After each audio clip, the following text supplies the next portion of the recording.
सीतापुर गांव में शालिनी अपनी माँ के साथ खुशी खुशी रहती थी। वह देखने में बहुत सुंदर थी, इसलिए उसे खुद पर बहुत घमंड था। वह काले लोगों से बात तक नहीं करती थी। एक दिन सारी लड़कियां राशन लाने जा रही थी। शालिनी शालिनी, हम लोग भी राशन लाने जा रहे हैं, क्या हम लोग तुम्हारे साथ चल सकते हैं क्या? हम लोग रास्ते में बहुत सारी बातें करेंगे। नहीं नहीं, कोई जरूरत नहीं है मेरे साथ जाने की। वैसे भी मैं नहीं जा रही आज। काले लोगों से मैं बात तक नहीं करती और उसके साथ मैं चलूंगी, ऐसा कभी नहीं होगा। तुम लोग जाओ, मैं आज नहीं जा रही, मैं जा रही हूँ घर। फिर क्या था, शालिनी वहां से घर की ओर निकल जाती है और इधर इन लड़कियों को बहुत दुख होता है। ये शालिनी का घमंड धीरे धीरे बढ़ता ही जा रहा है। ये काले लोगों को तो कुछ समझती ही नहीं है। सुंदर होने का इसे बहुत घमंड है। चलकर शीला काकी से इसकी शिकायत करनी ही होगी। चलो मेरे साथ।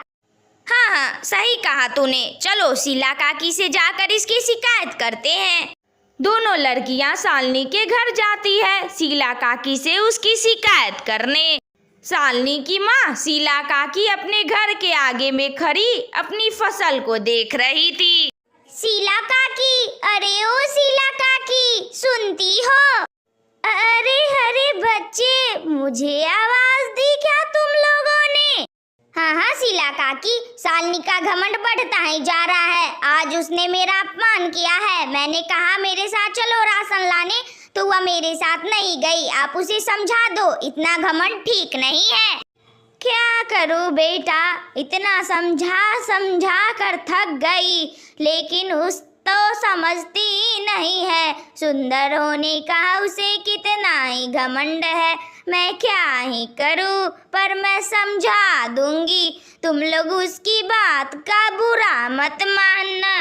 आज शीला काकी के घर गांव के कुछ लोग आए थे। क्या भाई रमुआ, तूने तो यज्ञ की सोची थी, काम कहाँ तक पहुँचा? कुछ तैयारी करवाई या नहीं? हाँ काकी, कल ही गांव में यज्ञ होगा। आपने कहा था कि आपको भी कुछ काम दिया जाए, इसलिए बाहर से जो साधु महाराज आएंगे वह शुद्ध सात्विक भोजन करेंगे। आप उनके लिए शुद्ध सात्विक भोजन बना दीजिएगा। और हाँ, शालिनी को समझा दीजिएगा कि महाराज जी का अपमान न करे। ठीक है, मैं उसे समझा दूंगी और भोजन भी बना दूंगी महाराज के लिए। फिर क्या था, कल हो जाती है। यज्ञ संपन्न हो जाने के बाद साधु महाराज आकर शीला काकी के घर भोजन भी ग्रहण कर लेते हैं। बेटा शालिनी, महाराज जी के चरण स्पर्श कर लो, ये तुम्हें ज्ञान का वरदान देंगे। हाँ माँ, मैं कोई अघोरी वघोरी का चरण वरण स्पर्श नहीं करूंगी। मुझे तुम ये सब करने को मत बोलो। बड़े आए चरण स्पर्श करवाने, मेरा इतना सुंदर मुंह इस पंडित को चरण स्पर्श करने लायक है? शालिनी, ये तू कैसी बात कर रही है? ए लड़की, तूने महाराज का अपमान किया है। तुझे अपनी सुंदरता पे बहुत घमंड है ना। मैं तुझे श्राप देता हूँ कि तू एक काली चुड़ैल में बदल जाएगी और दर दर भटकेगी, और तुझे कभी अच्छा नसीब नहीं होगा। जब तक तू कोई अच्छा काम नहीं करेगी, तब तक तू फिर अपने रूप में नहीं आ पाएगी। तू एक काली चुड़ैल बन जाएगी। फिर क्या था, शालिनी एक भयंकर काली चुड़ैल में बदल जाती है।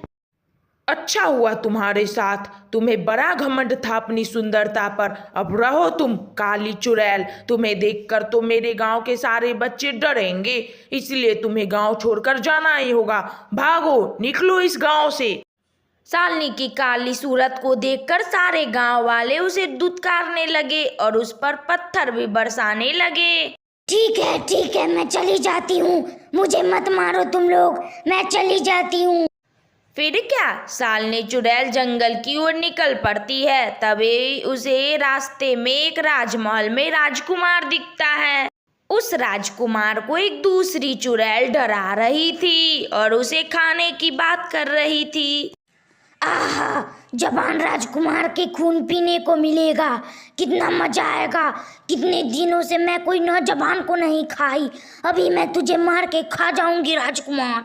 अरे चुड़ैल, तुम मेरे राजमहल में कैसे घुस गए? लेकिन तुम मुझे मत मारो। तभी वहां पर शालिनी चुड़ैल आ जाती है। ए चुड़ैल, तो क्यों डरा रही है राजकुमार को? जो मैं तुझे चबा जाऊंगी, वरना चली जा यहाँ से और छोड़ दे राजकुमार को।